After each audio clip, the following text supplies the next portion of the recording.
آج کا جو مجھے موضوع دیا گیا ہے وہ موضوع ہے کہ نبی پاک صلی اللہ تعالی وسلم کا اختیار اور نبی سے مانگنا کیسا ہے.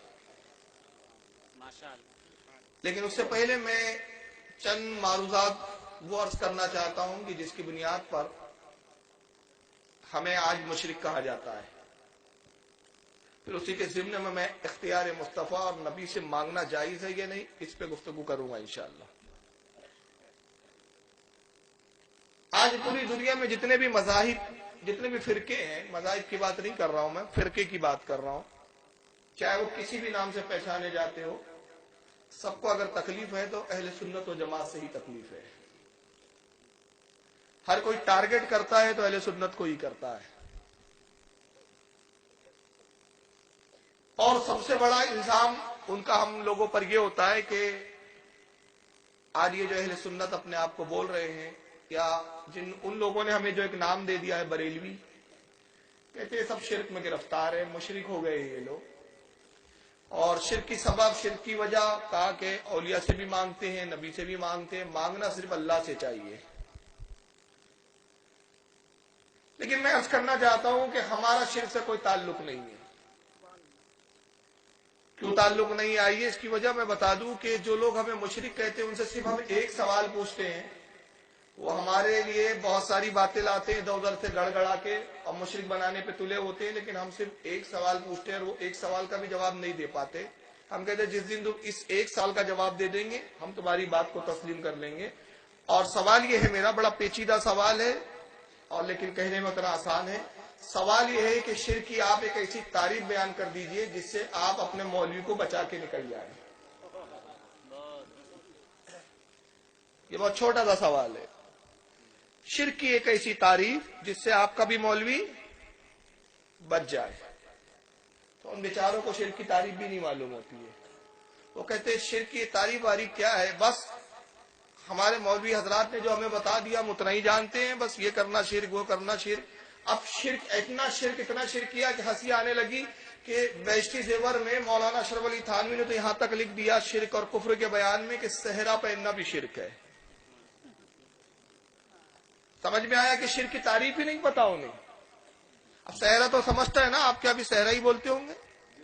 صحرا کی اگر آپ تعریف دیکھیں اردو لغت میں، پھر اردو لغات ہی کھول لے تو آپ کو ملے گا صحرا یعنی پھولوں کی لڑیاں. ابھی کتنے ساری پھولوں کی لڑیاں مجھے گلے میں ڈالی تو جنہوں نے ڈالا وہ بھی مشرک اور میں نے پہنا میں بھی مشرک. سیکنڈ بھی نہیں لگا شرک میں جانے کے لیے. تھانوی صاحب کے فتوے کے مطابق اب چلیے صحرا تک تو کچھ ہضم بھی ہو جائے کچھ لوگوں کو، مگر تعجب تو اس وقت ہوا کہ تذکرۃ الاخوان کتاب لکھی مولوی اسماعیل دہلوی صاحب نے، تقویۃ الایمان کی جو مصنف ہے، شرک لکھتے لکھتے جب جوش میں آئے تو کہہ دیا کہ سیوئی کھانا بھی شرک ہے. میں حیران رہ گیا کہ یہ کون سی کتاب چھاپ دی بھائی انہوں نے کہ سیوئی کھانا کیسے شرک ہو سکتا ہے. تو پتہ چلا شرک کی تعریف ہی نہیں معلوم. آج میں بتانا چاہتا ہوں شرک کی تعریف کیا ہے. یاد رکھیے شرک کی صرف 3 قسمیں ہیں، چوتھی، پانچویں، چھٹویں، ساتویں کوئی قسم نہیں ہے. اور جو پانچویں بتائے، چھٹویں بتائے، چوتھی بتائے، سمجھ لو وہ خود سب سے بڑا بدعتی ہے جو یہ بدعت گڑ رہا ہے، جو قسمیں بنا رہا ہے، بڑھا رہا ہے، جس کو اللہ رسول نے بیان نہیں کیا وہ خود بیان کر رہا ہے، تو وہ ایک نئی شریعت بنا رہا ہے. شرک کی 3 قسمیں. پہلی قسم کیا ہے؟ شرک فی الذات. اس کو کہا گیا شرک فی الذات، اللہ کی ذات میں شریک کرنا. اور اس کی تعریف کیا علماء نے بیان کی کہ اللہ کے علاوہ اور بھی معبود سمجھنا اور بھی خدا تراش لینا. اہل سنت و جماعت کا عقیدہ یہ ہے الحمدللہ ثم الحمدللہ، اللہ ایک ہے، 2 3 نہیں ہو سکتے. اللہ واحد ہے، 2 خدا ہونا ہو ہی نہیں سکتا، محال ہے. لیکن کچھ مذاہب کے ماننے والوں نے باوجود اس کے کہ وہ اہل کتاب تھے، شرک کے توق کو اپنے گلے میں ڈال لیا. یہودیوں نے کہا کہ خدا 2 ہے. کہا ایک عزیر علیہ السلام خدا ہے اور دوسرا اللہ رب العزت کو ہم خدا مانتے ہیں، یعنی 2 خدا ہے. عزیر بھی خدا کی ذات میں شریک ہے، خدا کے بیٹے ہیں. 2 خدا کا تصور کیا یہودیوں نے. اور مجوسیوں نے کہا جو آگ کے پجاری تھے پارسی جن کو پرشین کہا جاتا ہے، انہوں نے کہا انہوں نے بھی کہا خدا دو ہے، کہا خالق خیر ہے اور ایک خالق شر ہے۔ کہا دنیا میں جتنی اچھائیاں ہو رہی ہے سب خالق خیر کی طرف سے ہے، یہ سارا ڈپارٹمنٹ خالق خیر دیکھ رہے ہیں، اور جتنی برائیاں ہو رہی ہے خالق شر کی طرف سے ہے، یعنی دو خدا ہے، ایک برائی کو دیکھتا ہے ایک اچھائی کو پھیلاتا ہے۔ انہوں نے بھی دو خدا کا تصور باندھا، اور پھر عیسائیوں نے کہا خدا تین ہے، وہ جس کو فیکٹ آف ٹرینٹی کہتے ہیں، تثلیث کا عقیدہ، تین خدا کا، ایک تو اللہ رب العزت، اس کو ہم خدا اور اللہ مانتے ہیں، کہا دوسرا حضرت عیسیٰ مسیح ہے جو خدا کے بیٹے ہیں، اور تیسرا روح قدس ہے، جبریل ہے جو خدا کی ذات میں یہ بھی شریک ہے۔ تین خداؤں کے تصور باندھ لیا، اور پھر اس کے بعد بچے ہم مشرکین۔ یہ تین اہل کتاب کا تو میں بتا رہی ہے کہ ان کے ہاں بھی شرک آیا، اور اس کے بعد جو مشرکین تھے جو بتوں کو پوجتے تھے ان کے بارے میں ہم زیادہ کچھ کہنا نہیں چاہتے، ایک جملے میں ایک لفظ میں بات ختم کر دوں گا۔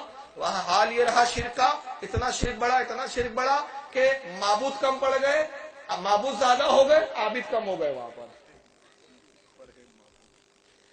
وہاں معبود زیادہ ہے عابد کم ہے، یعنی جن کو پوجا جا رہا ہے ان کی تعداد زیادہ ہے، اور جو پوجنے والے وہ بہت کم ہے۔ جس سے ڈر محسوس ہوا وہ بھی خدا بنا دیا، جس سے فائدہ دیکھا اس کو بھی خدا بنا دیا۔ اسے کہا گیا شرک فی ذات، یعنی ایک کے علاوہ اور خدا تراشنا، خدا کا تصور رکھنا، اس کو شرک فی ذات کہا جاتا ہے۔ اب دوسری شرک کی تعریف آتی ہے، وہ ہے شرک فی صفات، اللہ کی صفات میں شریک کرنا۔ اور اس کی تعریف یہ ہے کہ اللہ کے لیے رشتہ دار ساجیدار ٹھہرانا۔ وہ فرماتا ہے اللہ الصمد و بے نیاز لم یلد ولم یولد، نہ وہ کسی سے پیدا ہوا نہ اس نے کسی کو جنا، اس کی کوئی اولاد نہیں، اس کا کوئی بیٹا نہیں، اور وہ کسی کا بیٹا نہیں۔ اور دوسرے مقام پہ فرمایا کفوا احد، اس کا کوئی کفو نہیں ہے، اس کا کوئی ساجیدار، جوڑی دار، رشتہ دار اس کا کوئی نہیں ہے۔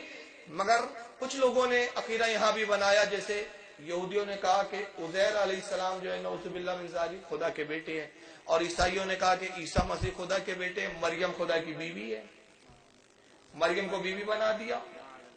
اور مشرکین نے کیا کہا؟ مشرکین کا عقیدہ قرآن نے بیان کیا ہے۔ مشرکین نے کہا کہ جتنے ہمارے یہ معبود ہیں یہ سب خدا کے بیٹے اور بیٹیاں ہیں، جنات خدا کے بیٹے ہیں، جنیاں جو ہوتی ہے مادہ جنات ہوتی جو ہے وہ خدا کی بیٹیاں ہیں، اور اللہ ان سے راضی ہوتا ہے، ہم ان کی عبادت اس لیے کرتے ہیں کہ یہ راضی ہو جائے تو ان کی وجہ سے اللہ بھی راضی ہو جائے گا۔ انہوں نے اللہ کے ساجیدار اور رشتہ دار ٹھہرائے، مگر ہم اہل سنت و جماعت اللہ کا ساجیدار نہیں ٹھہراتے، اللہ کا رشتہ دار نہیں بتاتے، نہ کہ ہم کہتے ہیں کہ اللہ کی کوئی اولاد ہے، اور نہ ہم یہ کہتے ہیں کہ اللہ کسی کی اولاد ہے۔ اس کی ذات ازلی ابدی ہے، اس کی ذات غیر حادث ہے، وہ ہمیشہ سے تھا، ہمیشہ رہیں گا، ہمیشہ ہے، ہمیشہ رہیں گا۔ اس کا عدم محال ہے، ایسا ہوا ہی نہیں کہ وہ نہ رہا ہو، وہ کسی سے پیدا نہیں ہوا۔ اور تیسرا شرک کی جو تعریف بیان کی گئی تیسری، وہ ہے شرک فی الافعال، اللہ کی ذات، اللہ کے کاموں میں شریک کرنا۔ اب اس تعلق سے کیا عقیدہ ہے؟ شرک فی الافعال کی تعریف میں کیا عقیدے آتے ہیں مشرکین کے اور گمراہ قوموں کے؟ وہ یہ کہ اللہ ان کی مدد کے بغیر کچھ نہیں کر سکتا۔ کہ عیسیٰ مسیح راضی نہ ہو تو خدا بھی کچھ نہیں دیتا، خدا مجبور ہے عیسیٰ مسیح کی رضا کے حصول کے لیے۔ اور مشرکین نے تو اتنا بدترین عقیدہ گڑا، کہا کہ نعوذ باللہ من ذالک، جتنے ہمارے معبود ہیں یہ سب خدا کی مرضی میں شریک ہے، طاقت میں، قوت میں، اختیار میں خدا کے برابر ہے۔ اور کہا ما نعبدہم الا لیقربونا الی اللہ زلفی، ہم انہیں اس لیے نہیں پوچھتے بلکہ اس لیے پوچھتے کہ اللہ تک قریب کر دیں گے، یہ اللہ سے قریب کرتے ہیں، خدا کی طاقت میں، قوت میں برابر کے شریک ہیں۔ اور ایک دوسرے مقام پہ اللہ فرماتا ہے، وہ کہیں گے قیامت کے دن تاللہ ان کننا لفی ضلال مبین اذ نسویکم برب العالمین، کہیں گے یہ مشرکین اے ہم تو بہت بڑی گمراہی میں تھے، اللہ کی قسم تاللہ، اللہ کی قسم ہم تو بڑی کھلی گمراہی میں تھے کہ ہم نے اپنے معبودوں کو رب العالمین کے برابر سمجھ لیا تھا۔ یہ شرک فی الافعال تھا کہ اپنے معبودوں کو اللہ کے برابر سمجھا اور کہا آسمان سے جو پانی گرتا ہے یہ پانی گرانا آسمان میں خدا ہے، اللہ ہے، اس کا کام ہے، اور زمین میں جب جذب ہو جائے تو اس پانی سے فصلوں کو اگانا اور اس فصلوں میں بیج اور پھر اس میں فصلیں سلامت رکھنا، یہ سارا جو معاملہ ڈپارٹمنٹ ہے یہ ہمارے زمین کے خداؤں کا کام ہے۔ پانی برسے اگر ان کی مرضی نہ ہو تو وہ پانی ضائع ہو جائے، فصل نہ ہوگی۔ یہاں تک کہا کہ اگر بچہ بھی پیدا ہوتا ہے تو کسی عورت کے رحم میں، اس کے پیٹ میں نطفہ داخل ہوتا ہے تو نطفے کا داخل ہونے تک کا تو معاملہ آسمان کے خدا کا ہے، اور اس کے بعد اس سے بچہ بنے یا نہ بنے، پھر مردہ ہو کہ زندہ ہو، دنیا میں آئے یا نہ آئے، یہ سارے معاملات ہمارے زمین کے خدا دیکھتے ہیں۔ دونوں کی پارٹنرشپ ہے، یہ شریک ہے اللہ کی ذات میں، اور جب تک ان کی بھی مرضی نہ ہو دنیا میں کوئی وجود نہیں لے سکتا، فصل نہیں اگ سکتی، رزق نہیں مل سکتا۔